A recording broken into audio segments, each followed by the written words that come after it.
Tell us how you got started in the ice industry. It was back in 1993. My in-laws owned an ice company here in the Central Valley of California, and they were looking for a salesperson. And I've been working for Gallo Sales Company, selling wine in grocery stores. It was a great job out of college. Just prior to taking the Gallo job, my father-in-law at the time, I'd been dating Jennifer. We dated in high school. I'd graduated college. I was looking for a job. He says, "Hey, do you need some work?" And just some hourly work. And I said, "Well, sure, that'd be great. Not making any money. I'm interviewing, but." So he put me on the night crew down at the ice plant. And I think in hindsight, maybe that was a test. You know, this is the old school in the freezer, pile of ice, about mid-calf, stacking bags of ice all night long until about 12 or 1 in the morning. But technically, that's the very first stuff I did in the ice business. And then I went to work for Gallo Sales Company and came back in a sales role for a small family business, small ice business at the time. All right. So, Steve, welcome. We're happy to have you today. Steve got his start in the ice business with Jack Frost Ice, an independent ice producer. And today he works as an area vice president in California for one of the largest ice companies in the world, Arctic Glacier. He is also the current chairman of the IPIA. And so we have looked forward to this conversation with you, Steve, and we look forward to covering a bunch of different topics with you. And so I want to ask, as the chairman of the IPIA this year, I want to give you a moment to anyone who's watching today who may have never considered joining the IPIA or attending the convention, just to speak about it and invite them. Yeah, I think what the IPIA brings is, our industry's changed a lot. When I first started in the business over 30 years ago, nobody really cared how you made it. As long as it kept your beer cold, there was very little oversight. Now that's all changed. And a big part of that was FSMA, the Food Safety Modernization Act. The people we deliver to now are asking for a lot of information, and they want to see that, we've got a good food safe product. And the IPIA really does a lot to support that mission. The networking's been great, meeting some suppliers that would be hard to find otherwise. We still are a small industry, and that's why it's important to get involved, I think. It's really important. Absolutely. Yeah, absolutely. Well, I want to dive in. You had mentioned getting started in, and you were talking about wine. So we're going to go ahead and jump into an icebreaker real quick. And so we assumed that because we saw your background that you may be fond of wine. So I'm wine stupid. Okay, I'll just go ahead and tell you, I'm wine ignorant, however you want to put it. But is that because of where you live? Is it because I know there's a big wine influence in California, or is it just coincidence? For sure, it's partially being a Californian. I've realized, you only know what you know. So I grew up here. Oddly enough, the largest winery in the world is based out of my hometown here in Modesto, California. It's still family owned. It's a very large business. That was my first job. And actually, the way I found it had nothing to do with my connections to Modesto. And it was over in the Bay Area, one of their distributors. So that was kind of the start of the whole thing. And over the years, I've tried different wines. We've been to Greece and Napa and the Central Coast and all sorts of different places, and really enjoy it. Both my wife and I do. Yeah. Is there a particular go-to choice that you have?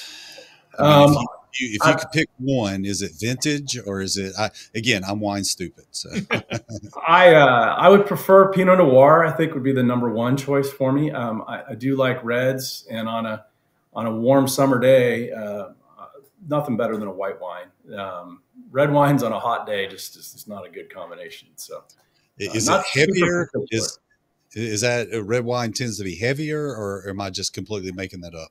It is a heavier thing to drink, and it's also served a little warmer, where the white wines are served cold, like refrigerator cold. So you can imagine when it's 100 degrees here in the Central Valley, room temperature wine is not the best. So. Are you a pinky up guy? And does it matter if you use your left or right hand, or how, is there any? No, I think you just have to have fun with it. There's really a large amount of varietals. And we were talking about what you like. Part of the fun is just exploring new wines, new wineries, new varietals.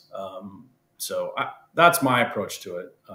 Some people take a different approach, but that's the way I look at it. Yeah, my wife is all about trying the different soda machines. So is Coke better over here at this Mexican restaurant, or is it better at this other location? So. Yeah, well, I've been known to have a few beers too, so it's not like it's exclusively wine. So, gotcha. All right, very good.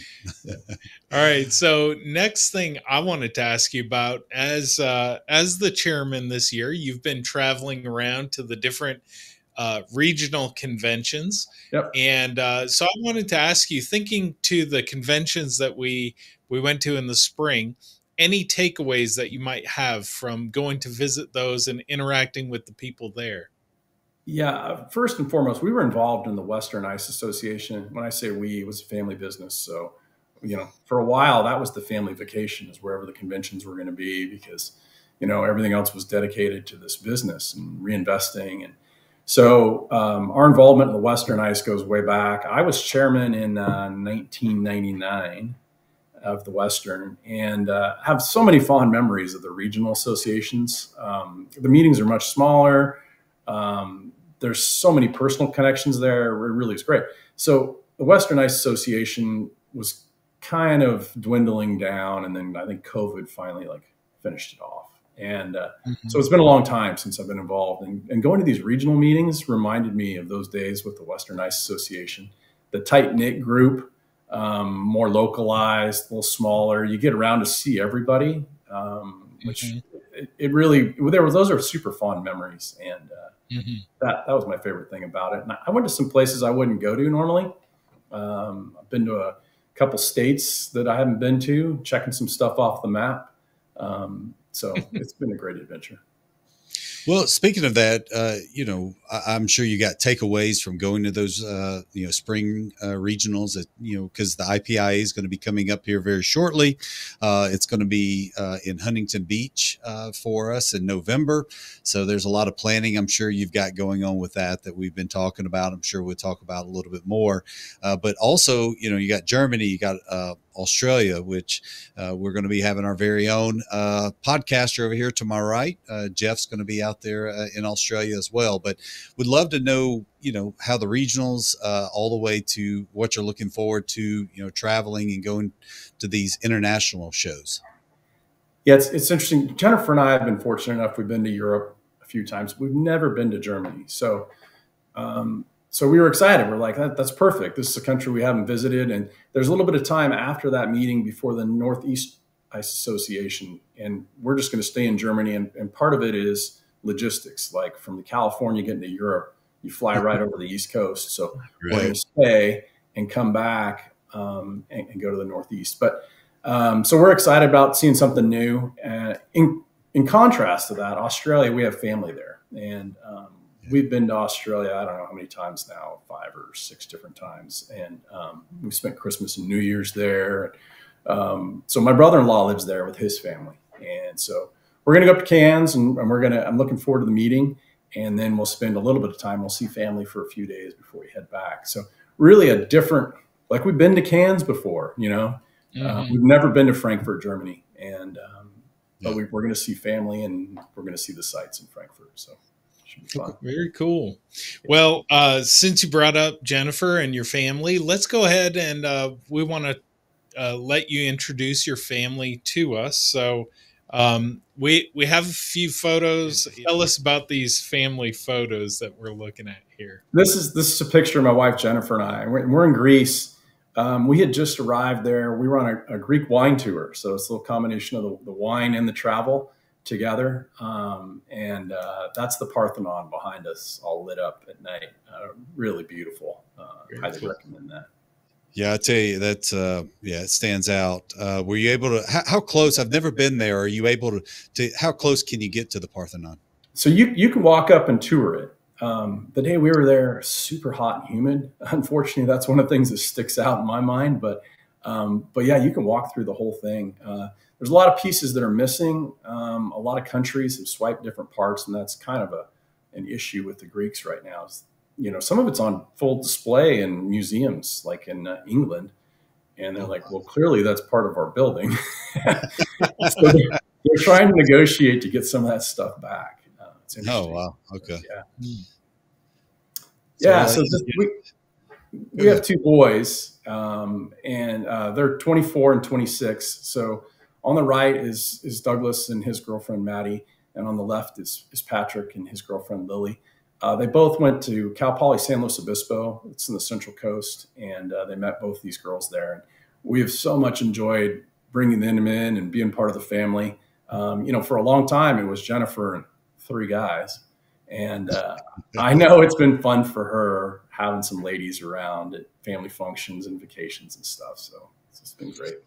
Well, I'm on the other side of that. I've got 2 daughters that are going back to school. One of them today, another one tomorrow. And then my wife is now on the side. Now she's just got to be around because I have a son around stinky boys. So she's just left with dudes. The boys is not optional. The stinky part. I mean, I still don't know if that's optional. So it is what it is at this point. So yeah, it's fun. So these are my in-laws. This is Wayne and Sue Henry. A lot of people in the industry still know them. Wayne was chairman of the IPIA in 1996, I believe. And then he's actually inducted into the Hall of Fame in 2007. So there's still quite a few people in the industry that know them pretty well from the days where they were real active. And now they're retired and they're in their early 80s. They just had, actually today is their 58th wedding anniversary. Oh, happy anniversary. Yeah. So we celebrated with them yesterday. You did say 58 years. Is that right? Yeah, that's correct. Yep. That's phenomenal. So yeah. That's, it's particularly in our day and age with the divorce rate and everything. I mean, you see it less and less, but still that's phenomenal. Yeah, that's great. We found this picture as well. So you by the way, you're looking very much like Tom Cruise here. Well, thank you. I'm pretty sure that's at a Giants game. We do enjoy our baseball here, and that's my mother-in-law on the right. My brother-in-law from Australia made the picture there on the left. So we'll be seeing him. Next week we'll see him. So looking forward to that. Now, you said your brother-in-law, is that your wife's brother or is that? That's correct. This is my wife's brother. Jack Frost Ice, my father-in-law, my brother-in-law, and I worked together there up until 2006 when we sold. And, yeah. So now, how did they get to Australia, if you don't mind me asking? My brother-in-law, Wayne, this is Wayne Jr., had gone over there and had come back from a trip right out of college. And there was a young lady who came back to the United States with him. So, what's the plan here? Oh, I don't have any plans. And well, sure enough, they got married and they had a couple kids. And then when we were selling the business, there was some business opportunities in Australia, and his wife's family was there. So they made a decision to move back there. So since that's what brought him to the country. Well, I can shorten that story as a woman. So yeah, that's what got him to Australia. Yeah, exactly. Yeah, I've got several mates that I play tennis with that I've been planning on trying to get over there, played with them in college, and just haven't been able to get over there. And mainly, Jeff for the IPIA, not the PIA, my apologies. Yeah. He's been going out there and before him, but trying to find a way for my wife to be able to go with me, but just haven't been able to make that journey yet. So. Yeah, it's going to get a whole lot easier as those kids move on to college and stuff. But I highly recommend going. It's a place where they really do like Americans and they like Americans' culture, and very friendly. So. And the dollar goes pretty far, what I hear right now. Yeah. It does, exactly. Yes, for sure. Well, so here's there it is. Yeah, here's another photo we found. Wanted to get your intro to this one as well. Well, like I mentioned, we do like to ski. I joke that in the ice industry, there's not many good golfers. We're working when the weather's good. We're all busy. But a lot of ice people take up skiing because that's the fan. It's when you can get away and do stuff. Sure. So Yeah, I grew up skiing. Sierra Nevada is like closest ski resort's about an hour and 45 minutes. And I was going to ask you how far yeah. was it for you. That, I mean, it's just far enough for it to be a trip, but not too long for it to, you know, be too far. So we can day trip it, but yes, we do have a cabin up there now, and we enjoy that. We've got friends that have cabins in the area, so there's social life. And so you do have a helmet on in the picture. This right? is you, correct? Yes, that is me, correct. So I did want to ask, are you doing tricks? Is that why you've got a helmet? Are you racing? No, I am not. But I do. Actually, most of the people in that picture now wear a helmet. You know, I guess I was an early adopter, you know, safety first kind of thing. But if you go skiing these days, most people do wear helmets. It's a smart thing to do. I guess I'm just backwoods Canadian that doesn't believe in helmets. I don't know. I told Jeff when we saw this earlier, it looked like you had you still need to drink your V8. You got your lean on at the moment. So he's leaning for the picture. He's leaning. Yeah, exactly. Now you may not do tricks, but are you are you heavy on the blues? I assume you've elevated way past the greens. Or you get on the diamonds, double diamonds, moguls? What do you like? Yeah, I'm not a guy who's going to do a bunch of big jumps and stuff like that, but I'll ski anywhere on the mountain. I'll ski the black diamonds, occasionally a double black. I'll go in the trees and ski the powder with my boys, and so kind of all over the mountain. Well, I'm an Alabama boy that learned to ski. First time I went, I was right around 30, and but it's kind of like the Alabama Acme Rockets, you know. So turning isn't really your strong suit. It's not my strong suit, but you know, I get down the hill, and I do need to wear a helmet. I will tell you that. So like everything, the equipment's gotten better. Like the skis are a little easier to turn, a little more user friendly. So if you haven't done it in a while, give it a shot. Yeah, absolutely. Got another one here. Oh yeah. Yeah, there I am mountain biking with some buddies. That was over in the Santa Cruz area there. It was a great trip. Got another one here, and I do have to say, I guess we're not sure which one's you, but all you bikers look alike. That's all I'm going to say. Well, part of why I picked it is I'm the guy right in the middle in the blue shirt right there. Okay. We had an assumption, but we didn't want to be too presumptuous. Fair enough. And the other reason I picked it is it's a mural in Modesto, and if you look at the sunglasses there, you see the reflection, and that was very cool. Yeah, that's pretty sweet. So there's about 15 of us. We ride on Tuesday nights and Thursday nights. Not 15 every night, you know. Sometimes it's as small as like 4 people, depending on what's going on. But it's a great. We get a lot of exercise. We go out for about an hour and get a good sweat going and have a little fun too. So that's good. Yeah. So switching back to business a little bit, talking about you guys selling out of the Jack Frost Ice Company. When you guys sold, I know it was a family business. My question is, selling to Arctic Glacier, was that a difficult decision? Was it just a perfect situation that came up? Was it a family decision? Yeah, that's a good question. We had acquired a number of companies. We'd grown a lot. And it wasn't all smooth. It was hard. You know, we weren't very sophisticated about it. Bought some of our competitors out and trying to get everything reorganized. And we got it all organized and things were doing well. We actually had a fantastic year the prior year. And we worked with 3 other ice companies to cover the state of California.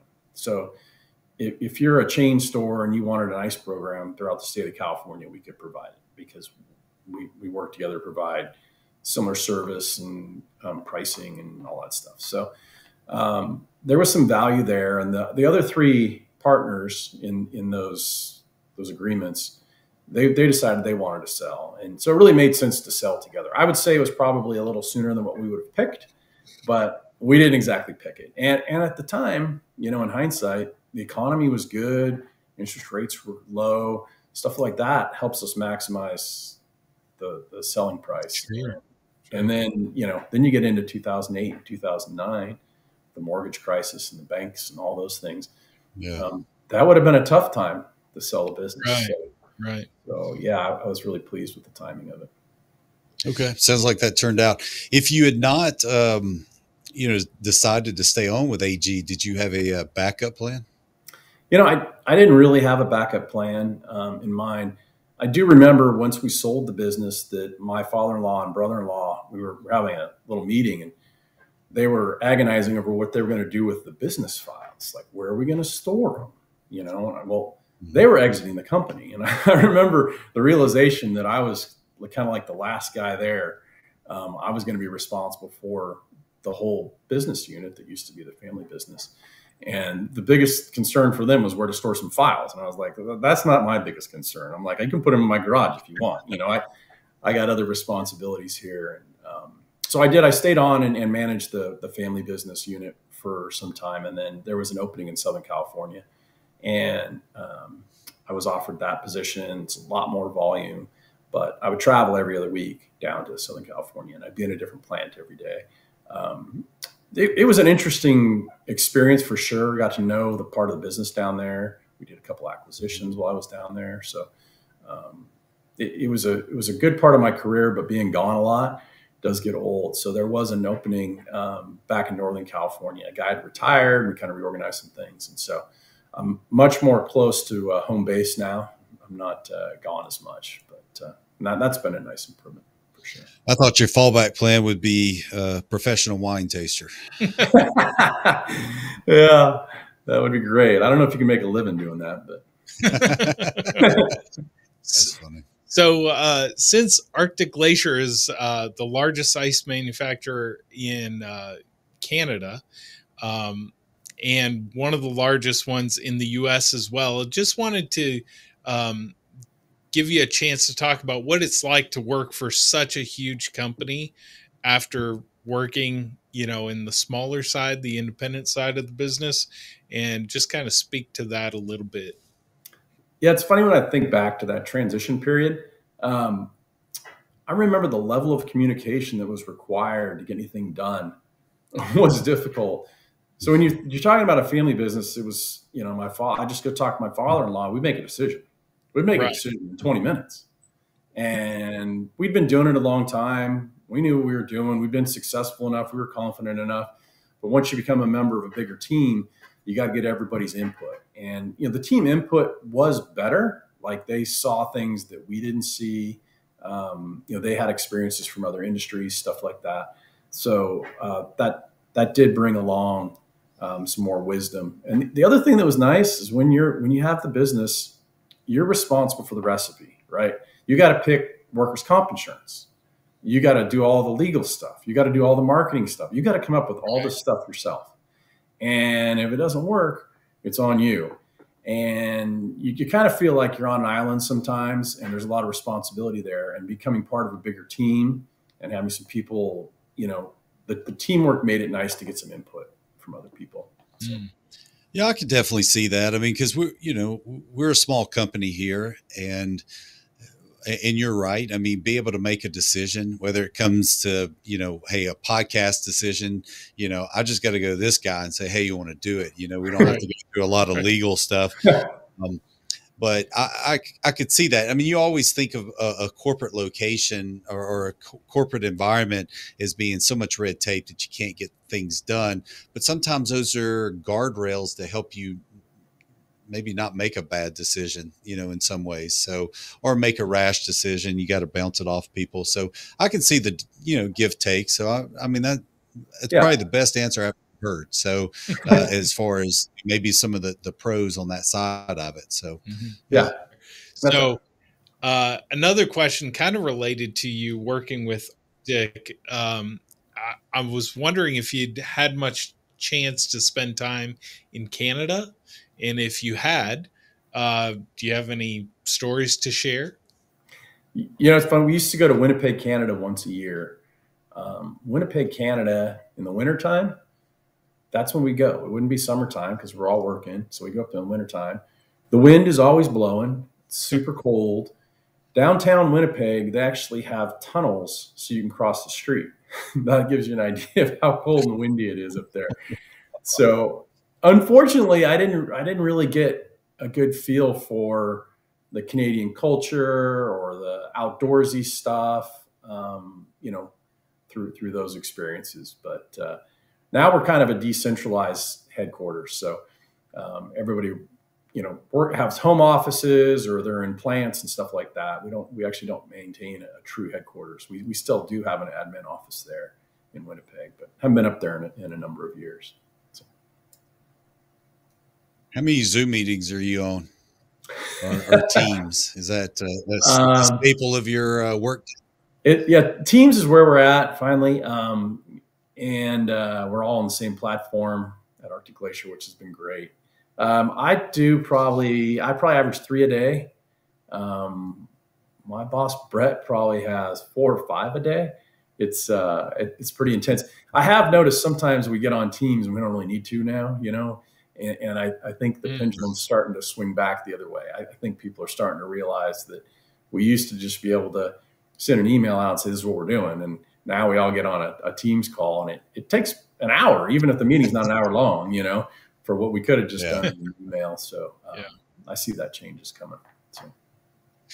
Yeah, it'll be interesting to see, like you said, the flow, if it ends up. I know there was a lot during COVID, everybody going back out, going home and working. And then, there's a lot of companies pulling people back in.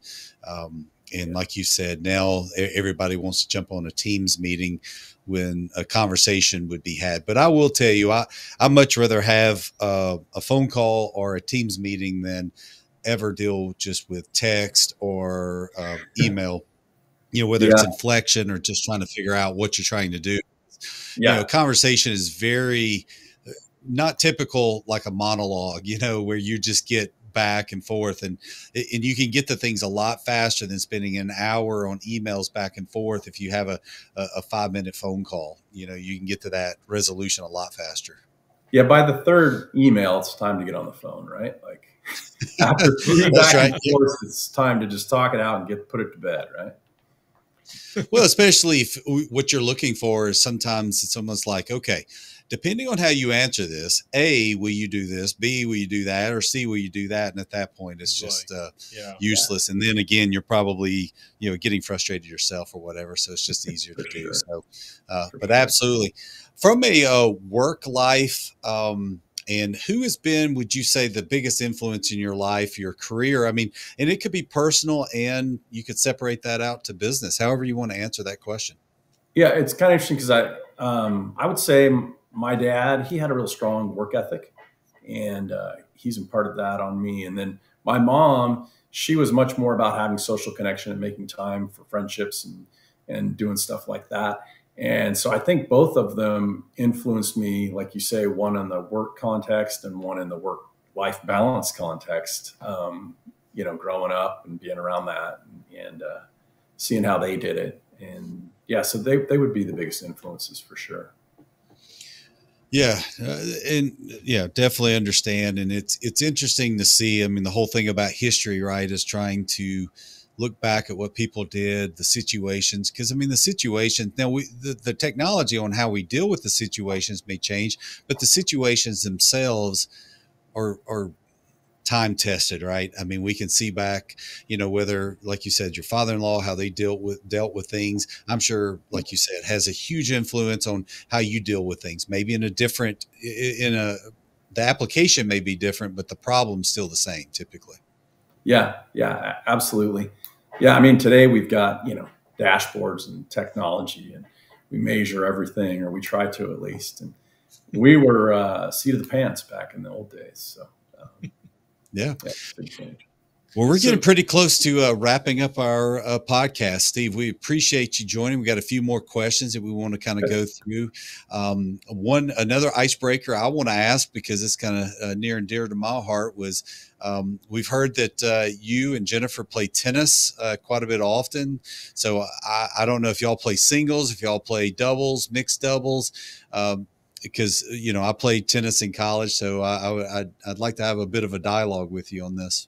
Yeah, I was aware of that. Both Jennifer and I enjoy watching tennis. She plays league with her mom, who's 81, and her sister's on the team as well. So We started late in life, Jennifer and I did, and it's something that she and I do together. Friday mornings, we go to a lesson together, but she'll play 2 or 3 times a week typically. And it's been great outlet for her. Like, our boys are gone. Things probably get a little quiet around here, and now she's got a team to be a part of. And yes, but I would never say that I'm an excellent tennis player. I enjoy it. Both the boys play as well. So it's been like family vacations. We'll typically go out for a day and hit the ball around a little bit. So does she do USTA league tennis? And if she does. She does. What level is she? She 3A? She's on the C team. Yep. And Okay. I mean, her mom's 81, and Jennifer does a lot of running around, and her mom's her biggest cheerleader, right? Like, you know. Yeah. So, but it's been good for them, family time. And, Yeah, Fetch, go get that ball. Get So- that ball. Yeah. So I'm not much of a tennis person, but recently we started playing a lot of pickleball, and I'm wondering how much has that come into California? Are you tired of seeing pickleball players taking over the place, or is it? No, I actually end up playing pickleball more now because my friends play pickleball. Again, it goes back to that social thing. Like, you know, That's playing tennis is great, but if you can't find people to play with, you know, it's no fun. So there's a big group of people that play now. Some guys. We played on Saturday for about 2.5 hours. Had a good time. Yeah. So, yeah. Yeah, Absolutely. a party of one in tennis is no fun for sure. So it's hard to find. I mean, for that matter, pickleball, a party one is no fun. But there's a lot more folks out there that want to play. Like all my buddies, I just hit with somebody last night and in tennis, and you know, I'm trying to get back into it. I was a 5.0 rated player. I just got my appeal down to a 4.5 finally, and he was basically accusing me of cheating on tennis, and that's why I'm playing so poorly right now. And he leaned into it pretty hard, but I can't necessarily say he was wrong because I really stunk it up last night. So, but it was still pickleball is good. My kids, you know, you don't have to be overly skilled to get out there to play pickleball. So if you haven't tried it, well, I highly advise you take it easy because you can go out thinking you can do something quick. And that's where a lot of people are getting hurt very quickly because they're not used to doing something.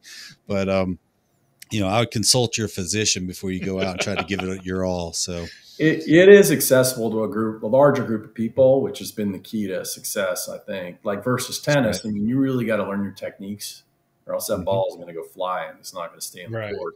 Right. Pickleball is a little easier to pick up, and you're not running around at such a big court as well. So that's right. I've said golf and tennis are two sports, and I'm sure there's some others like hockey. I mean, you got to learn to skate, but you've got to get good enough and get past kind of the suck, if you will, of those sports to actually start enjoying it. So it takes some dedication at the front end to even find your footing to enjoy it. Yeah. For sure.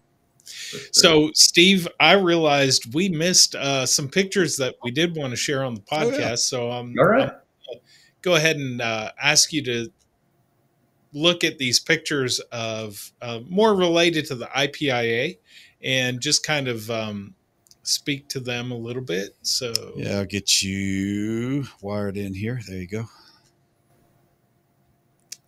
All right. So tell executive committee pictures right here. Yeah. Yep. We're in Austin there at that picture. That was at the final night there in Austin. It was a great convention, well attended. Yeah, I mean, Austin's it's got a little bit of that Nashville vibe to it. It's a good draw for people. So it was a great convention. Yeah, I'll have to tell you, Fred's looking super focused there. So I yeah, you say. Yeah, that's great. Oh yeah, there we are. I'm actually not sure which convention that was.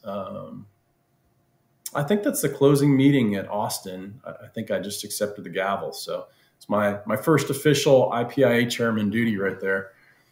Yep. You got some good looking ferns right there for you. So.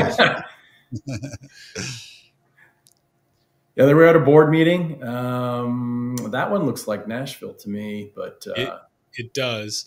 Yeah. So for anyone who's watching who's never been part of it, you know, the board is kind of an extensive program, really. There's the executive committee and then the board, and then a bunch of committees that work with the board as well. So this would just be a part of the room if we're looking at the overall meeting. But in this case, it might have been a picture taken just with the executive, I guess.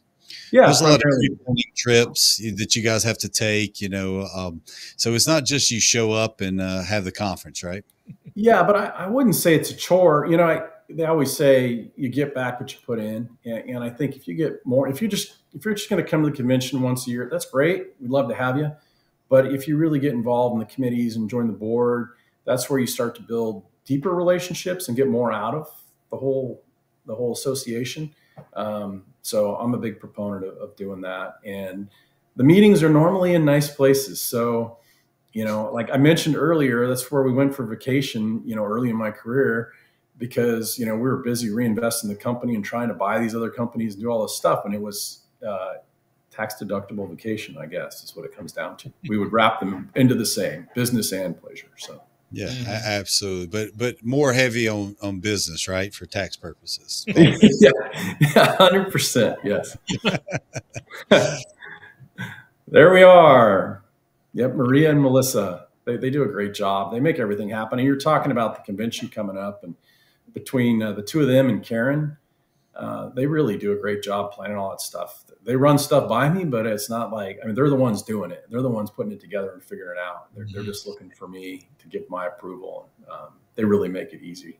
So, well, the smile on their face, right? It's easier to be, they do a great job, really, and always have a smile on the face.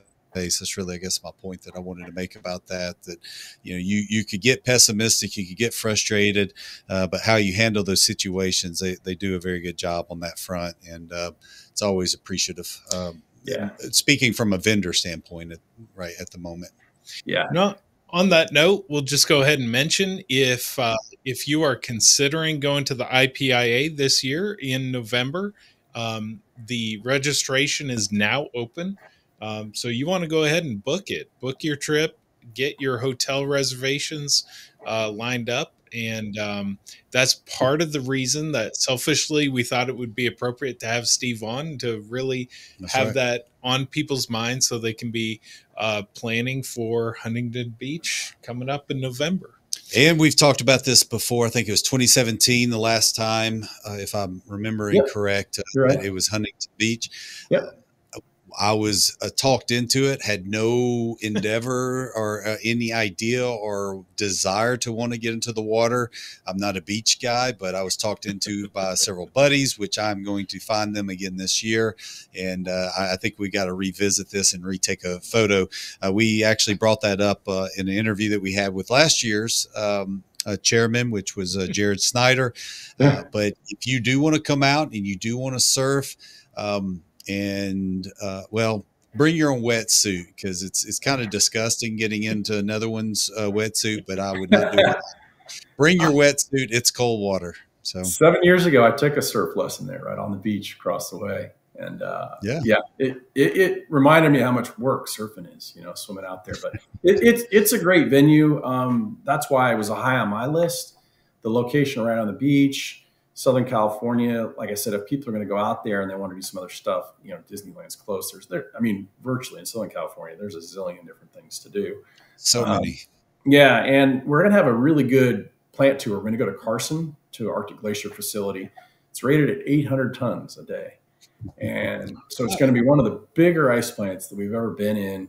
They do have some automated palletizing there. A big storage. I forget how many pallets it holds, 5,000 or 6,000 pallets in the freezer. So that's going to be something to see for sure. We've got an OSHA presentation. We've got a presentation on refrigerants. That's it's just an ever-changing thing in our industry, is like which refrigerants are getting phased out. Some of them are just going way up in price, and you got to find alternatives. So we got a couple of good key speakers. I think even you guys have a class or a breakout session on social media. Social media, yeah. So we do. Tristan actually works with Arctic Glacier, and she lives there in Huntington Beach. So she has gracefully accepted our offer to present. So I'm looking forward to that. And you did mention about registering. It is filling up fast. So I want people to make sure they get a room there at the facility. They typically have overflow options, but it's not as much fun as being at the facility. We were there in the spring, and they've done an excellent job of keeping the place up. While we're there, they're constantly sprucing it up, painting, and staying on top of the appearance. So I can tell you it's looking good. And there's only 5 exhibit booths left. So I don't know if there's anybody listening to the podcast that's interested in getting in there. They better get in quick. So, all right. Yeah, absolutely. And we are looking forward to being there as, with our day job that pays the bills. Yeah. But we're definitely looking forward to being there. So hopefully there'll be some surprises, I think, when we get there. So we're looking forward to that. Absolutely. And in closing, we want to ask our last question of you, Steve. And again, so gracious for you to give us your time. We know, by the way, if you do want to hit a surf lesson while we're out there, we would love for you to join us. Or if you're going to go out there, find me. I'll go out twice. I've got no problems getting out there. So I enjoy it. But I would love to ask you, what advice would you give to ice companies out there in 2024? What do you want to tell those folks? I would say don't be afraid of change. I think evolving is important. When you see, like, it's always in the news, some species is going extinct. Well, it's the one that didn't evolve very well and couldn't adapt very well. And the world around us is changing all the time and at various different paces. I'll share with you guys, we were one of the first companies to use an electronic handheld. I think it was 2001. We had done some acquisitions and stuff, and we were running a night crew just trying to type in the paper invoices. So we had 2 shifts of people, and we were so far behind in billing our customers. And I was like, we cannot continue on like this. So way back then, it was pretty early for our industry. And I know other industries were doing it, but and we've never looked back. It was the greatest thing. What a difference it made to our operation. And, we talked about food safety. That's always changing. Regulations with refrigeration. We talked about that. OSHA, like safety regulations. The world is changing. And so one of the benefits of being part of the IPIA is getting exposed to all the tools you need to navigate that change. So, don't be afraid to make those changes. Well, you talked about it. Thank you for bringing that up. And I agree. I mean, obviously our day job, we're in the handheld side of things and the mobile aspect and accounts receivable. But, we see as the next pretty big shift is, monitoring, the IoT of ice boxes and that work. That's a critical piece that, like you said, at this point with fuel, cost of trucks, personnel, all of those things. I mean, you're almost at an inflection point like you were back in the day of, we can't just keep keying these invoices in. We're getting behind. How do we stay ahead of it? How do we, continue to try to serve the same product, the same poundage or kilograms, whatever unit of measurement? How do we continue to do that at an economical rate that people will continue to buy, this commodity that we have? Yeah, I agree. Good tools are key to success. That's what I tell everybody. So, yeah, absolutely. Well, Steve, we really appreciate you taking the time today and appreciate you sharing a little bit about yourself and your family and your experiences. We've been coming to you from the RouteMan studios at KCS headquarters in Pelham, Alabama. For everyone watching, please leave us a comment, leave us a question for Steve, leave us a person or topic that you'd love for us to interview wine in the future. Your favorite wine. Your favorite wine. That's probably an easy one, right? Yeah. Lots of folks will have some opinions there. Thanks so much, Steve. We'll see you soon. Hey, I appreciate the time, you guys. Thanks.